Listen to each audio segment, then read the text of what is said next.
De fet, aquesta interpel·lació la vam plantejar i jo la vaig presentar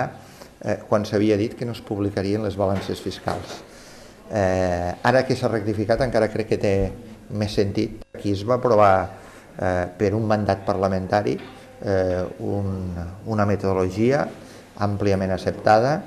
i entenem que si s'ha de canviar s'hauria de canviar mitjançant un altre mandat parlamentari perquè no es faciliten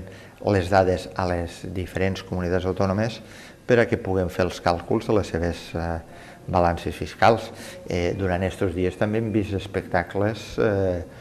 peculiars com que un president de comunitat autònoma sortigui dient que presentarà les seves balances fiscals, que no sabem si són balances fiscals o són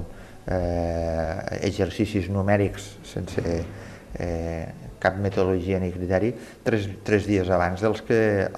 diu el ministre que els presenta. I la veritat és que nosaltres també ens genera molta preocupació saber com s'estan cuinant este sistema alternatiu, este sistema de cuentas públicas regionalizadas,